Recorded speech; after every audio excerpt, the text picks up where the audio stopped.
बल्कि एक छोटा सा शब्द ईगो। हाँ, वही ईगो जो हमें कहता है मैं क्यों झुकूं, मैं किसी के सामने क्यों अपना सर झुकाऊं। वही ईगो जो दोस्ती, रिश्तेदार और कैरियर, हाँ कैरियर भी बर्बाद करके छोड़ देता है। दोस्तों, आज की वीडियो में हम समझेंगे कि ईगो असल में क्या है, इनके टाइप्स कितने हैं और इसे हम कंट्रोल कैसे करें। दोस्तों, ईगो का सीधा मतलब है मैं की भावना। ईगो थोड़ा हो तो हमें कॉन्फिडेंस देता है, लेकिन ईगो ज़्यादा हो तो हमारा रिलेशनशिप ब्रेक कर देता है, यानी तोड़ देता है। ईगो, इसका पहला लेटर है ई, डिगिंग गॉड आउट, यानी गॉड को बाहर निकालना। बट साइकोलॉजी के अनुसार, सिगमंड फ्रीड के अनुसार, ईगो का मतलब होता है मैं या सेल्फ। ये सिगमंड फ्रीड कौन थे? दोस्तों, सिगमंड फ्रीड ऑस्ट्रेलिया के एक बहुत बड़े प्रसिद्ध न्यूरोलॉजिस्ट और साइकोलॉजिस्ट थे। इन्हें फादर ऑफ साइको एनालिसिस कहा जाता है, क्योंकि इन्होंने इंसानी दिमाग और इंसानी व्यवहार को समझने के लिए एक नई थ्योरी दी थी, यानी इंसान की एक ऐसी सोच और पर्सनैलिटी जो दूसरों से अलग करती है। दोस्तों, सिगमंड फ्रीड ने इंसानी दिमाग को 3 भागों में बांटा है।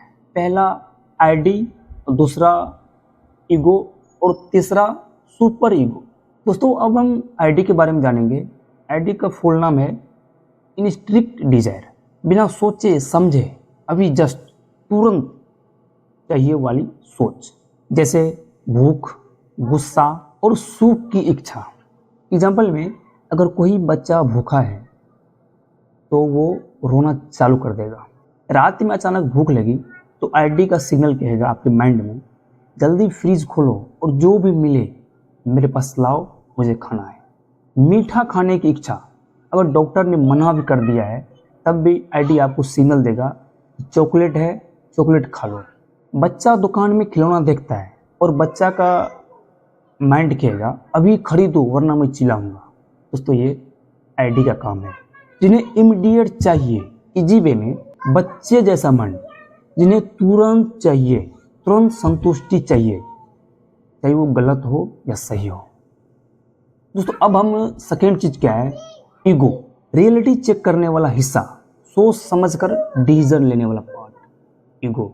अगर हमें गुस्सा आता है तो ईगो कहेगा कंट्रोल करो, सही टाइम पर रिस्पॉन्ड करेंगे, पहले पढ़ाई कर लो फिर थोड़ा आराम भी कर लो। तो ये सब सिग्नल आपके ईगो का है। दोस्तों, अब थर्ड चीज क्या है, सुपर ईगो। चोरी करने का मन हुआ, ईगो कहेगा नुकसान होगा, बट सुपर ईगो कहेगा यह गलत है। दोस्तों, ईगो को हम 2 तरीके के नजरिए से देखते हैं। पहला पॉजिटिव ईगो, जिसे हम हेल्दी ईगो के नाम से भी जानते हैं। दूसरा निगेटिव ईगो, जिसे हम अनहेल्दी ईगो के नाम से जानते हैं। पॉजिटिव ईगो यानी हेल्दी ईगो। दोस्तों, पॉजिटिव ईगो आपको सेल्फ रिस्पेक्ट, कॉन्फिडेंस और डिग्निटी देता है। जैसे किसी भी इंटरव्यू में आप आत्मविश्वास से यानी कॉन्फिडेंस से अपनी बात रख पाते हैं। अगर आपके मेहनत पर कोई सवाल उठाए और आप शांति से कहे हाँ मैंने मेहनत की है और मुझे अपने काम पर भरोसा है, दिस इज पॉजिटिव ईगो, क्योंकि इसमें घमंड और अहंकार नहीं है, बस कॉन्फिडेंस और डिग्निटी है। पॉजिटिव ईगो आसान भाषा में समझेंगे, आत्मसम्मान जो हमें आगे बढ़ने की और खुद को अच्छी तरीके से पेश करने की ताकत देता है। निगेटिव ईगो, अनहेल्दी ईगो, घमंड, अहंकार और दूसरों को छोटा समझना, ये आपका अनहेल्दी ईगो होगा, जिसे हम निगेटिव ईगो भी कह सकते हैं। एग्जाम्पल में दोस्तों हम समझने की कोशिश करेंगे, हाँ मैं ही अच्छा हूं, मुझे किसी की जरूरत नहीं है, this is unhealthy ego, negative ego.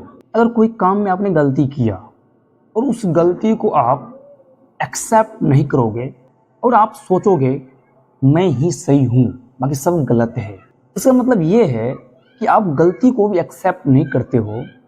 इतना बड़ा ईगो है कि आप सच को भी स्वीकार नहीं करते हो। दूसरों की मदद लेने से इनकार करना, मुझे किसी की मदद नहीं चाहिए, मैं सब अकेले कर सकता हूँ। ये है दोस्तों आपका अनहेल्दी ईगो, यानी नेगेटिव ईगो। याद रखने की चीज़ बस इतना है, पॉजिटिव ईगो आपको कॉन्फिडेंस देता है और नेगेटिव ईगो आपको एरोगेंस देता है। दोस्तों अब हम समझेंगे कि ये ego, negative ego, positive ego हमारे रियल लाइफ में कैसे काम करता है। अगर आपने किसी काम में कोई आपने गलती किया है, अगर कोई आपको गलती दिखा रहा है, तो हेल्दी ईगो कहेगा ठीक है, मैं इस गलती को सुधार करूंगा, मुझे ये गलती सुधार करनी चाहिए। और आपको अनहेल्दी ईगो आपको क्या सिग्नल देगा, तुम कौन होते मुझे सिखाने वाले, तुम मुझे सिखाओगे। दोस्तों ये सिग्नल है अनहेल्दी ईगो का, नेगेटिव ईगो का। दोस्तों अब हम ये नेगेटिव ईगो, पॉजिटिव ईगो जो भी है आपके डेली लाइफ में क्या इफेक्ट छोड़ता है, इसके बारे में हम जानने की कोशिश करेंगे कि आप जो भी चीज़ अपने माइंड में सोचते हैं उनका जो इफेक्ट पड़ता है, बहुत खतरनाक इफेक्ट आपको पड़ने वाला है। दोस्तों रिलेशनशिप में ईगो ज़्यादा हो तो रिलेशनशिप ब्रेक हो जाता है। वर्क प्लेस में अगर ईगो ज़्यादा हो, टीम वर्क नहीं हो पाता है। लर्निंग में ईगो होने से लोग नई चीज़ें सीखने से बच जाता है, यानी आप नई चीज़ों को सीख नहीं पाओगे क्योंकि आपके पास ईगो है। दोस्तों ईगो को अपनी लाइफ में कैसे हम बैलेंस कर सकते हैं, इसके लिए मैं आपको 4 पॉइंट को डिस्कस करने वाले हैं। पहला है सेल्फ अवेयरनेस, खुद की कमियों को पहचानना। और दूसरा है ह्यूमिलिटी, विनम्रता, हर किसी से सीखना। तीसरा है फॉरगिवनेस, गलती होने पर माफ़ करना और आगे बढ़ना। और लास्ट में चौथा है लिस्टनिंग, दूसरों की राय को महत्व देना और उसकी राय पर अप्लाई करना। दोस्तों अब हम सेल्फ अवेयरनेस के बारे में बात करेंगे। इसका मतलब है खुद की कमियों को पहचानना और अपने आप को ईमानदारी से देखना, अपनी गलती और कमजोरी को समझना। इससे ईगो कंट्रोल में रहता है क्योंकि हम खुद को दूसरों से बेहतर या कमजोर दोनों रूप में सही तरीके से समझ पाते हैं। एग्जाम्पल में समझने की कोशिश करेंगे। अगर आप किसी स्टेज पर किसी टॉपिक पर आप प्रेजेंटेशन दे रहे हैं, अगर आप प्रेजेंटेशन देने वक्त कोई अगर मिस्टेक करते हैं तो सेल्फ अवेयरनेस आपको कहेगा मैंने गलती की है, अगली बार मैं बेहतर करने की तैयारी करूंगा। इससे क्या होता है कि आपका ईगो अहंकार में नहीं बढ़ता है और आप सीखने पर फोकस करते हो और अपनी तैयारी स्ट्रॉन्ग करते हो। दूसरी चीज़ है ह्यूमिलिटी, विनम्रता, हर किसी से सीखना, चाहे वो छोटे बच्चे हो, बुजुर्ग हो, आपके दोस्त हो, हर किसी से आप कोई ना कोई चीज़ सीख सकते हैं। दोस्तों ह्यूमिलिटी का मतलब अपनी योग्यता पर घमंड न करना और दूसरों से सीखने की चाह रखना। जब ईगो संतुलित होता है तब हमें रियलाइज होता है कि किसी न किसी व्यक्ति से कुछ न कुछ सीखने की चीज़ें हैं। एग्जाम्पल में एक सफल व्यक्ति भी कह सकता है मैंने ये सफलता पाई है लेकिन अभी भी सीखने के लिए बहुत कुछ बाकी है। दोस्तों ये हेल्दी ईगो की निशानी है। दोस्तों अब तीसरी चीज़ क्या है, फॉरगिवनेस। दोस्तों फॉरगिवनेस ईगो को शांत करता है। जब हम दूसरों को माफ़ करते हैं और खुद को माफ़ करते हैं तो ईगो का ओवर ग्रोथ कम हो जाता है और रिश्ते मजबूत हो जाते हैं। एग्जाम्पल में अगर कोई दोस्त आपके साथ गलत व्यवहार करता है और आप सोच समझकर माफ़ कर देते हो, खुद को भी माफ़ कर देते हो, मैं उससे नाराज़ नहीं रहूँगा, मैं उसे माफ़ करके आगे बढ़ जाऊँगा। यह ईगो को बैलेंस करने की एक मजबूत आदत है। दोस्तों अब लास्ट में चौथी चीज़ क्या है, लिस्टनिंग, दूसरों की राय को महत्व देना। जब किसी का ईगो बड़ा होता है तो हम दूसरों की राय को नज़रअंदाज करते हैं। ईगो को संतुलित करने का एक तरीका है दूसरों की राय को ध्यान से सुनना और दूसरों के विचारों को सम्मान देना।